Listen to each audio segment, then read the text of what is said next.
everybody. We got a great one today, for a change. Alex Edelman, who opens on Broadway tomorrow with his award-winning show, Just for Us.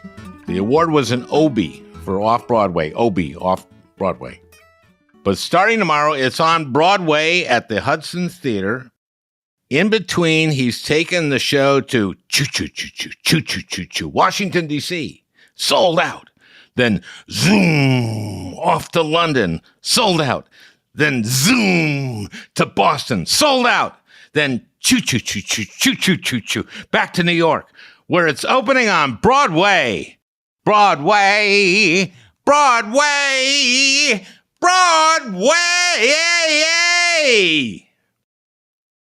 You can get tickets at justforusshow.com. Oh, and by the way, there's actually no singing in Just for Us. No, it's a hilarious show about white supremacy. Al, there's nothing funny about white supremacy. Really? Well, then you haven't seen Just for Us. See, this is a one-man show about something he did a few years ago, which is read something on Twitter inviting folks to a neo-Nazi meeting in Queens. And Alex, an Orthodox Jew, goes, and it's hilarious. That's right, Alex is Orthodox. He keeps kosher. There are a lot of Jews in comedy. Lenny Bruce had an explanation for that. It comes down to when we were slaves in Egypt. Yeah, I said we. That's right, I'm Jewish. I don't know if I've mentioned that before. Anyway, so Lenny said we became comedians because when we were slaves building the pyramids, that was back-breaking work. And there was always this charming Jew who was funny and entertained the Egyptian taskmasters to get out of doing work. And that's why we became comedians. Don't worry, that's not an Alex's show. It's much, much better than that. Now, normally when I have comedians on, and that's what I do on the Al Franken podcast, serious public policy discussion, and every once in a while a comedian, well then usually the comedians I have are household names: David Letterman, Sarah Silverman, Chris Rock. You may not know Alex Edelman now, but you will after listening to our conversation. I'm telling you, you're going to love this one. For a change.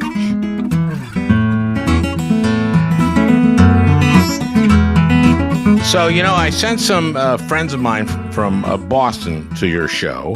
My roommate's in college wife, and she lives in West Newton. You're from West Newton? I'm from Brookline, which is one town over. Oh, yeah, okay. So anyway, she just loves the show, and she told me, she said, this normal-looking guy comes out. I don't know. She's not a sophisticated comedy goer, I guess. And this normal-looking guy comes out, and he's hilarious for the whole time. I just laughed and laughed and laughed, and I know nothing about Judaism, really. That's hysterical. Well, I did leave my clown paint at home, and I was panicking before the show. I was like, oh, God, I'm going to look normal. God forbid I look normal. It's very disarming that you look normal. I don't think you look normal. I think you look like a Jewish kid from Brookline. Yeah, well, it's funny. That woman would be the first person to ever call me normal, so thank you. So that was the Boston run, and before that was the D.C. run. And before that was, or where did the London run come in? London was between DC and Boston. Oh, okay. So there's a montage here, right? New York, train DC, jet London, jet back to Boston, train back to New York for Broadway. I can't believe it's going on Broadway, Al. I'm freaking out. Well, this started as a humble little off-Broadway show. I'm talking about Just for Us that I saw. Sold out like forever, right? It was sold out every night you were there. We did. It was lucky. It was lucky. It was lucky that you were good every night.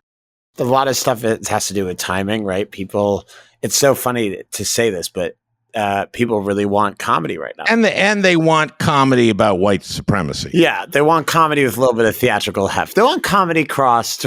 They want comedy crossed with a little bit of white nationalist commentary or commentary on white nationalism. Sure, done by a normal-looking Jew from Boston, I guess. But yeah, it's been really interesting and I mean that not as like a light euphemism. It really has been interesting, like meeting people and hearing their thoughts on Judaism and whiteness in the show. Well, Just for Us is about you, and probably only you would do this online, saw basically a neo-Nazi meeting in Brooklyn.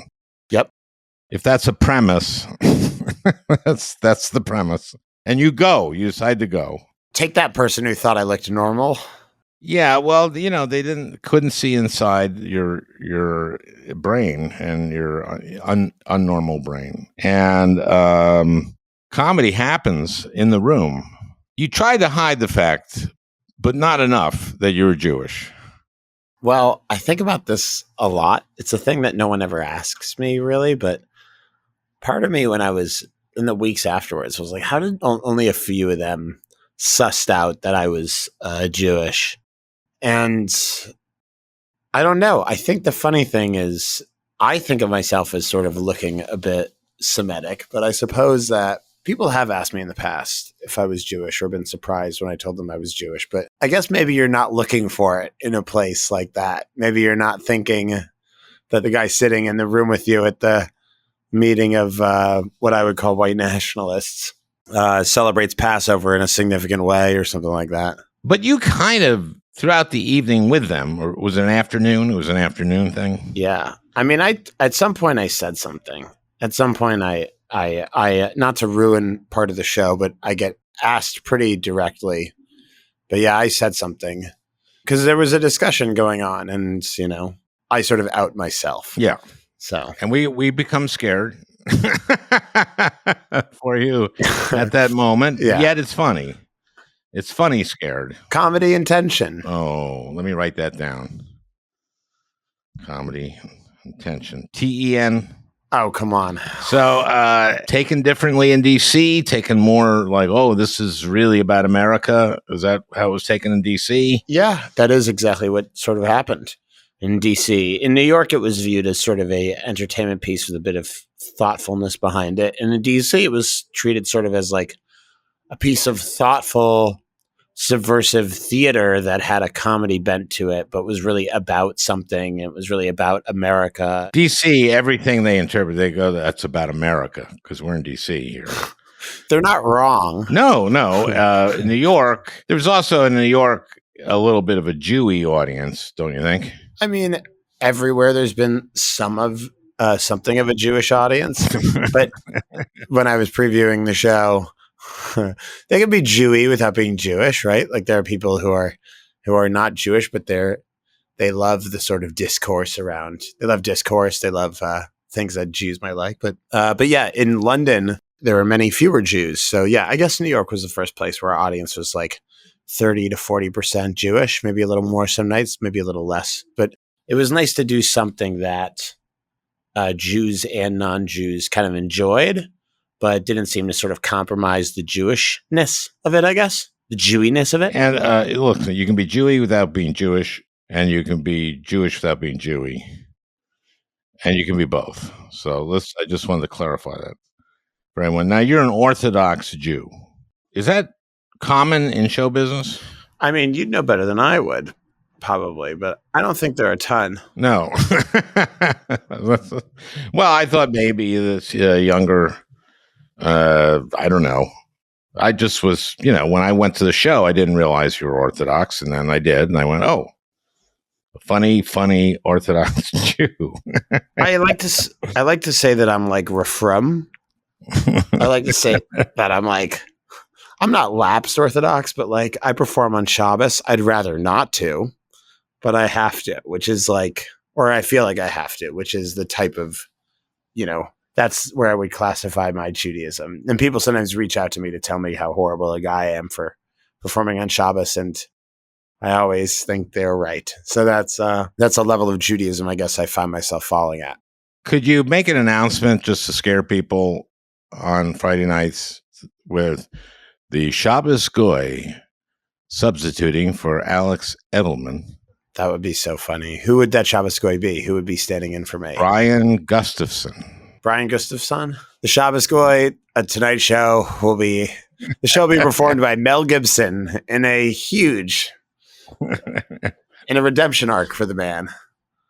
Right, and he's been dying to do it.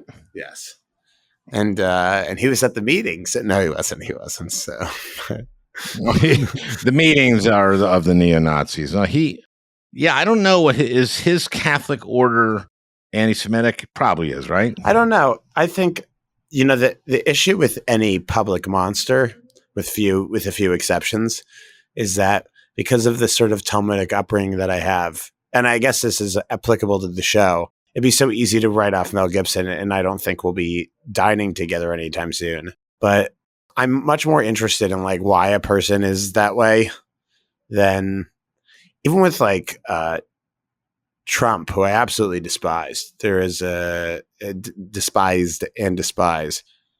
I'm curious what made him such a craven. Really? Yeah, sorry, Al, you say really? I assume it means because you're such a fan. There's what made him this way, clearly something to do with his father, but also, there is a certain kind of, what do they call him? Malignant narcissist. And that's something he is, but it worked for him in a way. We got him again. I mean, I don't see anybody in that field. Have you been watching DeSantis at all? I've been following closely, and it feels like I'm almost irritated at the Republicans for not grooming a successor in a more intelligent way, because they anointed this guy as the second coming of Republican whatever, and then Trump called him, sweaty Ron for a week, and the guy falls apart. Have you seen the clip of him? I think it was New Hampshire, where he asked the guy his name, and the guy tells him his name, and he just goes, "Okay," and then the way over the top, laugh he does at the car show with the guy. I think he just doesn't know how to be personable, because I don't think he's personable. I don't think he's I don't want to be controversial here in front of your listenership, but I don't think he's a very nice man. And I think pretending to have to be a nice man is actually really grating on him in a way that, look, not everyone can be cuddly. Not everyone can be, but to be a human being, it should be at least be the bare minimum. And it looks like he's not quite getting there. Well, look, there are people in politics who like people. I'm one of them. There are people, I think, in politics who don't like people, but can pull it off. But boy, oh boy, this guy, he doesn't seem to like people. I wonder, Mark Leibovich, who you introduced me to, his work, the guy who wrote This Town and who wrote the profile of you, and who I know for a fact has been on the podcast because I've listened to that episode. He points out in that book, This Town, which is such a funny book, that politicians, it's actually a really terrific job for an introvert, because you get to hide behind a sort of anodyne, blandly pleasant. He calls it a cut and paste persona. He attributes it to Tom Daschle. He says that a lot of politicians are shy and private, and they enter the business because it lets them remain shy and private behind the public cut and paste persona. And I think that you got to fake the cut and paste persona well enough, even if you're not a people person. Except that being the majority leader, which he was, Daschle, you have to, get along with your colleagues and be a leader there. That doesn't mean you have to be a great personality, but he had something other than just nothing. But to run for president, man, oh man, that is meeting people. You got to have something. And we've seen that Clinton had it, and we saw that Obama had it. Now, Trump didn't have it. Trump doesn't like people, but he had something else. He's the closest thing to a stand-up, right, that we've had. Truly. I've said this before, but his campaign mainly was on CNN. And CNN, as soon as they saw his plane circling, would cut to that and know that they had their audience. And then he could riff. He could get up there and talk for an hour and a half, and just riff, which is a talent. Yeah. And I've never seen him laugh, but he made his audience laugh. Oh my God. I've never seen him laugh. No, I don't. I've never seen him laugh. You know the tradition in the Al Smith dinner? Yeah. Okay, the Al Smith dinner is like, I don't know, a couple nights before the election. And the tradition is that the nominees from both parties do a roast of each other, do jokes. And I don't think he didn't do it with Biden, I don't think, but he did it with Hillary. I was on with Rachel Maddow just to kind of be there before and be there after, you know. And I said, I've never seen him laugh. And, you know, when your opponent is telling jokes about you, no matter how mean, and they aren't that mean at the Al Smith dinner, you're supposed to laugh. And he couldn't. Well, he didn't laugh when Obama made fun of him at the White House correspondence. Well, that was very different. That was okay. Well, first of all, I admit you're supposed to laugh at these dinners no matter what, right? But it was kind of vicious. It wasn't that vicious. It was like Obama saying, I can't imagine having to make the kind of decisions that Trump had to make, you know, on Celebrity Apprentice, whether to fire Gary Busey or not. And man, Trump did not like that. And normally, of course, again, you're supposed to laugh, right? Some people said that's when he decided to run for president. I don't think so. I think he decided to run for president because he didn't think he was going to win, but it was good for his marketing. But why does he want it again? Well, first of all, he doesn't want to admit he lost, right? So this is about a whole bunch of different things. And also, I think he liked being president, but I don't think he thought he was going to win. I just can't get over how unimpressive he is, Al. That's the one thing that I just can't. It bothers me so much that even DeSantis, who I think is very scary and not good with people, which is surprising, there is a distinctiveness to his cruelty that is focused and like hard edged. There's something like there's a focus to DeSantis that I think scares some Democrats or left leaning folks more than Trump. I don't agree. I'm more afraid of Donald Trump, but Donald Trump, this is again the riffing, he has charisma and he has an El Duce aspect to him. He's sort of a prototypical strongman in an odd fucking way. Look, I don't understand it. You know, most of the Republican Party believes he won. Still. It can't be most at this point, Al. Truly. Most? Yeah.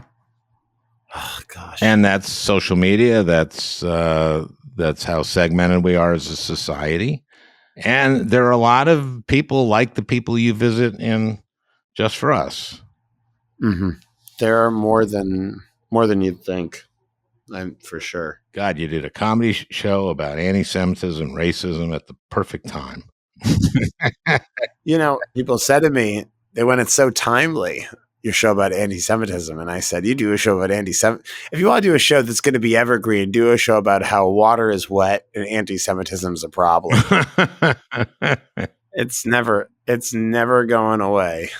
I mean, I say that it's been interesting watching these sort of intense conversations about anti-Semitism happening in places that you'd not quite think. And there's actually a lot of art on Broadway right now about anti-Semitism. There's Leopoldstadt, the Stoppard play. There's Parade, the musical about Leo Frank. Mm-hmm. My show's coming, a show called Prayer for the French Republic, which is about French anti-Semitism's coming. And the thing is, they're all really entertaining. Like I've seen all of the shows, with the exception of mine. I haven't seen that one, but I've been in it. There's something really entertaining. And so I pulled one of the people who's involved, one of the writers of the shows aside. And I said, have you noticed that all of our the shows about anti-Semitism are really propulsive? And he looked at me like I was an idiot. And he said, yeah, otherwise no one would care. He said, you need a great story for it. Otherwise no one would give a shit. He's like, you think people are out here to sympathize with Jews if they're not Jewish? No, you have to make it fun. You have to make it funny. You have to make the songs great. And the songs in Parade are great. And the Tom Stoppard is an incredible playwright writing Leopoldstadt. Okay, Parade is about this Jewish guy who's convicted of a murder in Atlanta. What, about 1912, I think? Something like that. And we don't know whether he's guilty or not. I have not seen the show. I mean, the consensus now is that he's not guilty, but there's still, the sentence now is that he's not guilty, but people are always very, very unsure. And we bend over backwards. Yeah. You don't want to cast aspersion on anyone without certain, but it was a sort of sham trial, and his sentence was commuted to life in prison, but he was lynched shortly thereafterwards. And, when you're raised Orthodox Jewish or Jewish at all in the United States, the Leo Frank case is something you hear about and think about again and again and again. So to see a musical about it, that is really tuneful, and it's interesting. Alfred Urey wrote that script. The guy who Alfred Urey wrote Driving Miss Daisy and Last Days of Ballyhoo, and he's such a. Al, have you ever done Broadway? Have you ever thought of, writing for Broadway? Well, I can sing pretty damn well. I can carry a tune and show them hell. How's that for an audition? I mean, you got the part. You got the part. If Mel Gibson can't make it, you're the understudy. Okay. Well, there's no singing in yours, is there? I can't. No, but there's no reason you can't try. But you take us to your crazy dad. He's not crazy, but he's very Orthodox. And there's a Christmas story. Yeah. A Christmas story there where a woman who's been widowed or something wants to celebrate Christmas at your house. Is that it? A woman who lost a bunch of her family members that had nowhere to go for the holiday. My mother invited her for Christmas, and my father, it took him a minute to come around, but when he came around, he sort of performed brilliantly in terms of the hospitality of it. And there's a big question, and I tell the story on stage because the story is about this sort of like empathy for others, and to what does that empathy extend? Does it extend to white nationalists? Doesn't matter who folks are, doesn't matter how they feel about us. But yeah, the story itself is, a 12-minute bit, and I did it on This American Life, and people sometimes stop me in the street and they ask to see the picture of us standing in front of the Christmas tree, which is hilarious to me.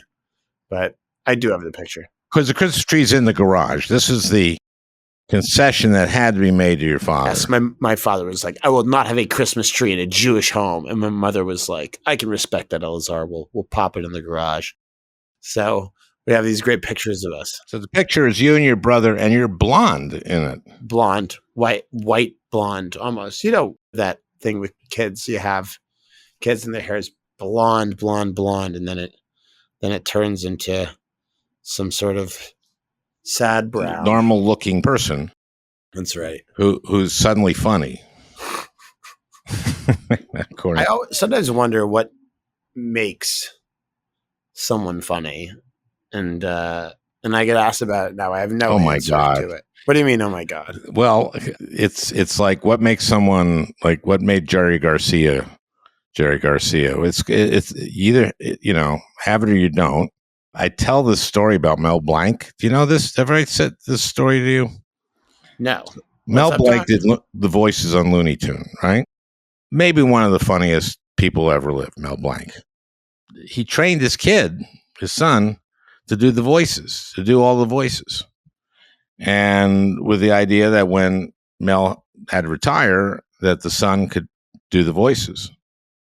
He got the job, and he didn't last that long in the job because he just wasn't funny. And so you ask about like what makes someone funny, I don't know. But there's a thing of like talent. Yeah. And boy, do you got it. Hey, let me add, you're a writer too. You write for TV sometimes, right? Yeah. Yes. So, do you have any thoughts on the writer's strike other than have you been picketing? I've been picketing. Wait, the writers are striking? No, I mean, yeah, I've been out there on the picket lines, and look, I'm a little dismayed by the DGA striking a deal so easily, but very buoyed by the Screen Actors Guilds authorizing their union to strike if they need to. So, look, I'm a proud TV writer.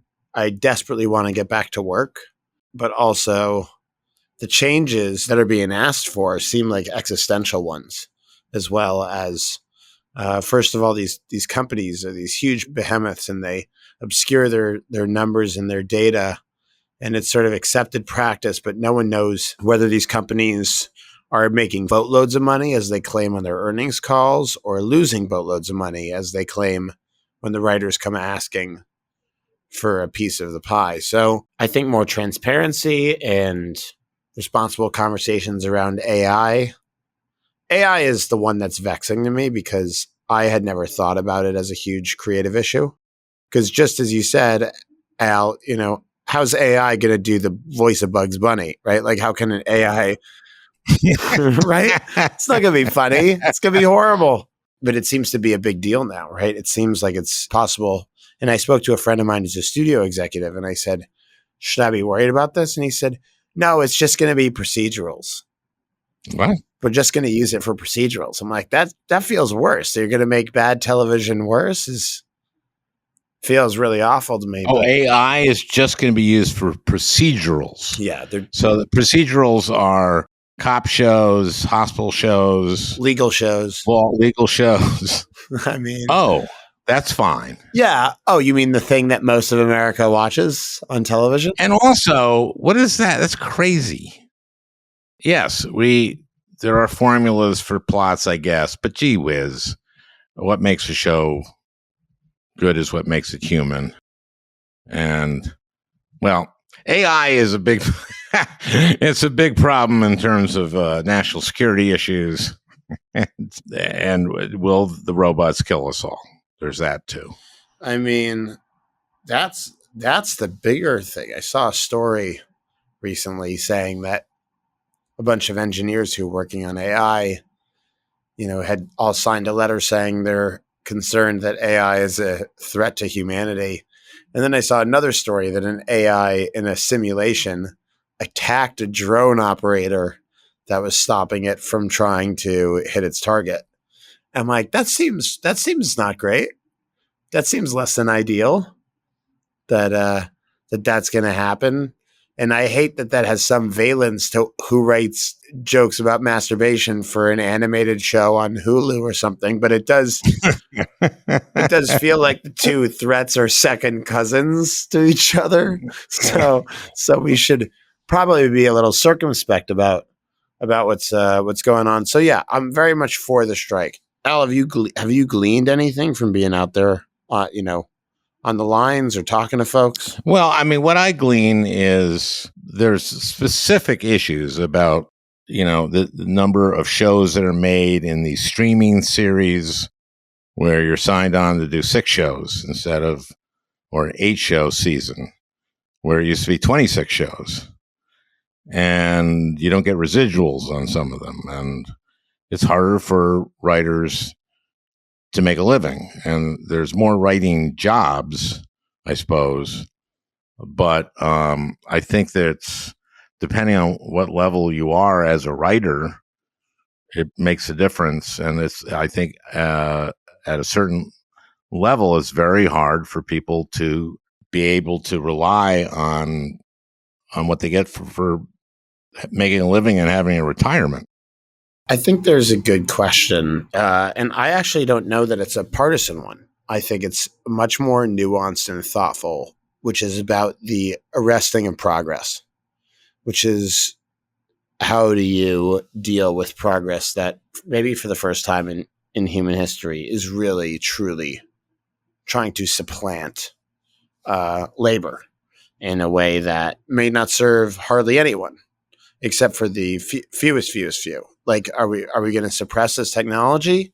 Or are we going to make sure that everyone who would benefit from it is equally supported by it? By the way, we're also in competition with China. So there's also that kind of threat. And so you say, should we stop our advance? Should we put a little moratorium on the advance of AI? Well, we're also competing with the Chinese. Now, them I don't count on for coming up with comedy AI. No. Did you hear about, I don't know if you did you hear about this? But in China, they've recently issued a warning to various stand-up comedians. There's a Oh, no. Yes. Ai Weiwei, the artist, once said that the Chinese Communist Party is the funniest thing that's ever existed, but it has no sense of humor. There's a how's he doing? Ai Weiwei. I don't know that he's spending much time in Beijing these days. I think he's mostly around the world. But there's a comedian named Li Haoxi, and Li Haoxi did a joke about how well trained Chinese military animals are, and the comedy theater where he went on was fined something like $1 million, and the Communist Party has been canceling a lot of stand-ups and musicals in China. It's interesting when you hear some of the more conservative comedians here complain about free speech in comedy when there are actually Chinese comedians and Middle Eastern comedians who literally can't say anything because they might be killed or silenced or fined in prohibitive amount. Now, these right-wing comedians can find an audience, right? Yeah, of course. And they have. And they're hilarious. They're so funny. It's just so difficult to make fun of people who are experiencing homelessness. So it's just so delightful to watch a comedian do a fresh routine about those less fortunate than them. Really refreshing and really, really funny. Remember the Jay Leno joke? This is a great Jay Leno joke. The Reagan administration had reduced the number of homeless people by recategorizing them as outdoorsmen. That's hysterical. He's funny. I've seen him sometimes at the. By the way, Jay Leno also performed at the 1987 White House Correspondents' Dinner. I loved watching when I was a kid. I watched all those late night shows. I think my sense of humor comes completely from TV that I watched after my parents went to bed. I'd sneak downstairs and watch stuff frankly, I don't know they would let me watch. I watched The Simpsons and, Malcolm in the Middle and Raymond and Letterman and Leno and God, you're young. When I'm thinking of Malcolm in the Middle as having, yes, going back to my influences, Malcolm in the Middle. Look, Steve Scroven. Jesus Christ. This is great. Malcolm in the Middle is an underrated television show. I think it gets lost. I'm sure it was. I just know that I was 60 when it was on or something like that. Jesus Christ. You were in 60 when it was on. I wonder when Malcolm in the Middle was on. Okay, I was in my 50s, though. I mean, I think. Also, your books, though. We've talked about this many times, how big a deal your books made me annoy Evan Thomas. I would show up at Evan Thomas's office at Harvard at the Kennedy School of Government and bother him because I had read about him in Lies and the Lying Liars Who Tell Them. No, the where he appeared in that is that Ann Coulter had said he was Norman Thomas's son. And Norman Thomas was his grandfather or great-grandfather, right? Yeah, great. I think grandfather. Mm-hmm. I just thought, well, oh, come on. You can do better than that. I mean, they had Google then, right? There's a great joke in there where you ask Evan Thomas, you go, hey, are you Norman Thomas's son? And Evan Thomas just goes, is this about the Ann Coulter thing?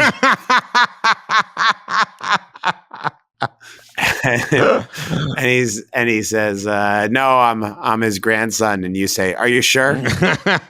and he says, Al, what's wrong with her? Which is a recurring thing. And you know what is interesting though about comedy in comedy clubs is that Ann Coulter is like around. Sometimes she comes to the Comedy Cellar. I'd see her at the Comedy Cellar. And it is really interesting because comedy, you wind up sharing tables and lineups with folks who have very different opinions than you. Well, that's healthy in a way, unless it's Ann Coulter. Mm-hmm. I did 2 debates with her once, and one was there's a couple of YouTube videos on it. The one I did at the Hartford Forum. And my wife, Franny, as we were driving back to New York, referred to her as that poor dear. Oh my God. Oh my God. I remember there was one piece of that where the moderator asked her some question like, who would you have not to have ever existed? And she says FDR, because we wouldn't have the New Deal. And he goes to me, and I said, well, she'd have FDR. I'd have Hitler because, the Holocaust. And she wouldn't have the New Deal.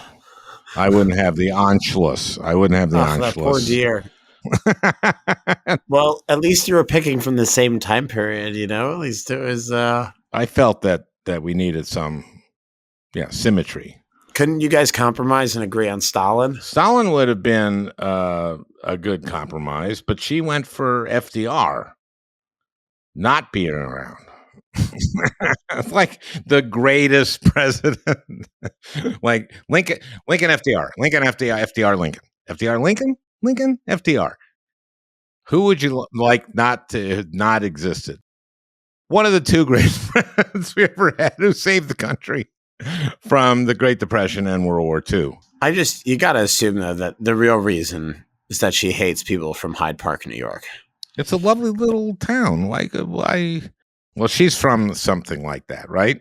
Looks like she's from Connecticut or something, right? Yes, she must be. And I only judge people by their looks. I mean that you have that in common with your friend who thought I looked normal. I wouldn't. That's the funny thing is I wouldn't say that you're normal looking. Normal looking is like bland and symmetric. Isn't that symmetric? And you're calling me ugly? Are you saying I'm Picassoid? I guess I am. No. I mean, symmetry is considered a quality of good looks, right? Yeah. And I'd say that symmetry isn't your greatest attribute. I think you're a good-looking guy, and not so good that you're not abnormal. That's the highest compliment I could give anyone. I mean, I had to struggle to come up with that. Yeah, well, people should come to the Broadway show and judge for themselves. Fill out forms on the scale of 1 to 10 vis-a-vis my attractiveness. I guarantee it would be somewhere in between 9 and 6. Oh, wow. You don't think that there's someone out there who finds me a 10? Maybe I'm the Maxwell Silver Hammer for one person. On a curve, you've got a 10, a few 10s. But the bell curve is going to peak at 8.1, 7.9. Why don't we do it? Look. Don't do it opening night. That'd be weird. Yeah. Absolutely not. But I think that's a really good idea, asking folks what they think. And you just say, be honest. We've given you each. Reach under your seats.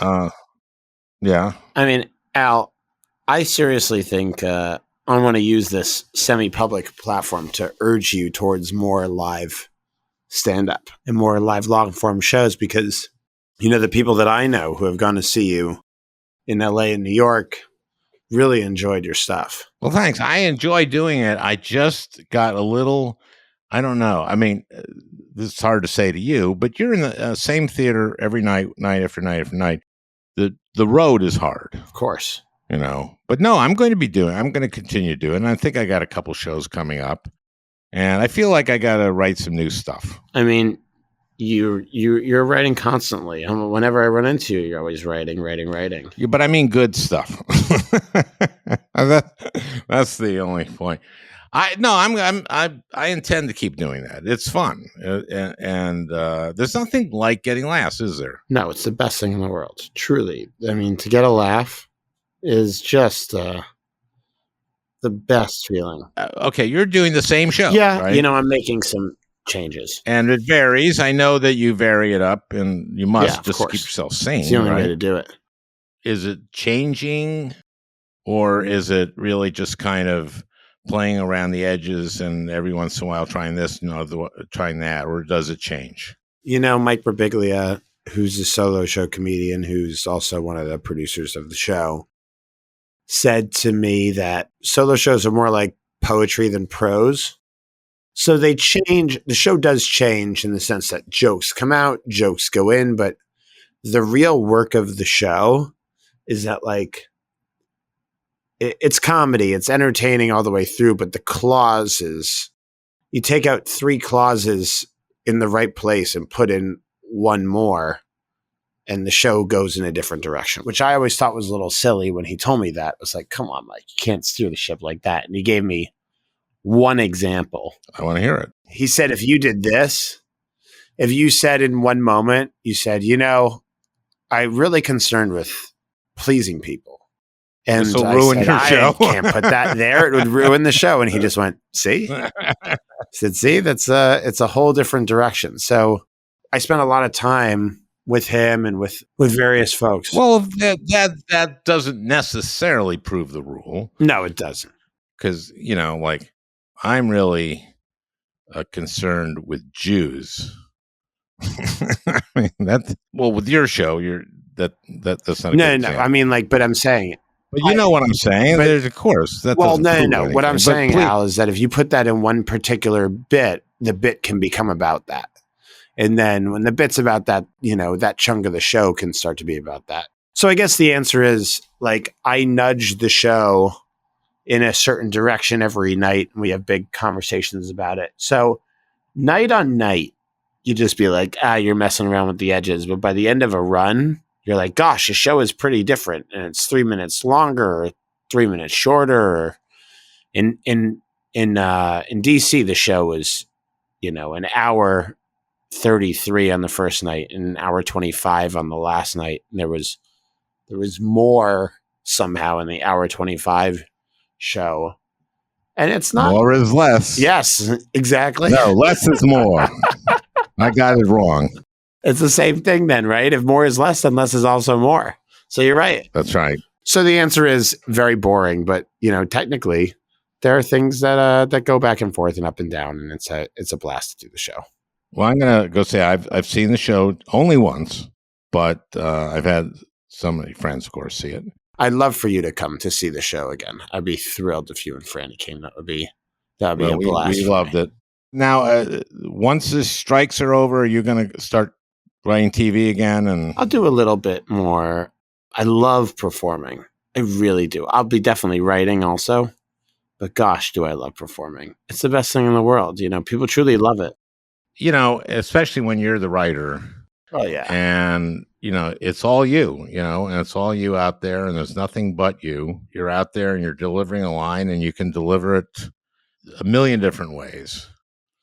And you can change shit around and listen. You just listen. Your ear is out there. There's nothing quite like it. Getting laughs. I mean, how old were you when you started doing comedy? I was probably 16, 17 when I started going to little open mics here and there. Okay, that's open mics. But your school had a stage in Brookline. Yeah. And did they not encourage the kids to get on stage? No, are you kidding? Come on. In Brookline? Orthodox Jewish school? No. No? Oh, no. At an Orthodox Jewish school, they don't encourage kids to get on stage. They didn't for me. Wow. See, that to me is, I tell parents, if you want your kids to perform, every school has a stage, and every adult in the school encourages kids to get up on stage, but not in Orthodox schools. Okay. That's where you people are different. What do you mean, you people? Different from conservative and Reform Jews. I mean, we were encouraged to express ourselves, but it was mostly by being quiet.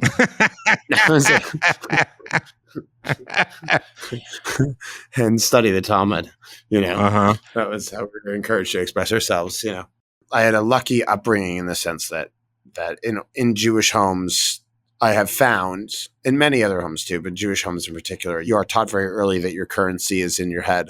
So I like that. I mean, it would have been nice if they also told me that there was some currency in my body. Maybe it'd be a little more symmetrical. But I was lucky with my upbringing, and also my parents let me read whatever I wanted. They bought me books that were too old for me. They knew I loved politics and loved comedy, so they got me your books. And so it's if I were to give out the questionnaires to ask people how attractive I was, I'd also ask people to rate what they think Orthodox Jewish upbringing would be like, because I think the score it would get is higher than most folks would give it. I don't know. That's not a very good analogy, but you know what I mean. You think the audience there would give Orthodox Judaism a higher rating because there's so many Orthodox Jews in the audience, or because after seeing you, they must think like after seeing you, they would go like, holy shit, would I love to have grown up. Would I love to give up bacon, shellfish, and anything else delicious. Gosh, would I love to give all that up. In order to be as funny as this guy. Yeah, well, I mean, I don't know if the two are correlated. I don't know if Jerry Seinfeld eats bacon, but I'm sure he does, and I'm sure it's fine. Nope. No, I think that, and you do keep kosher? Kosher, like, style. I've never had pork or shellfish. I try to avoid meat and cheese, and, or mixing milk and meat. And so I keep kosher. I do. Yeah. Well, this is at the Hudson Theater. Yes. The show is Just for Us. We've been talking to Alex Edelman. Alex is somewhat normal and better than just normal looking gentleman, and hilariously funny. And the show, I would commend it to everyone, and especially people who live on the West Coast. It's a great reason to come to New York. I really appreciate it. Or if you're in New Jersey. New Jersey's is a less salubrious commute, but still. Well, I hope you enjoyed listening. That beautiful music is by Leo Kottke, the great Leo Kottke. I want to thank Peter Ogburn for producing this podcast. We'll talk again next week.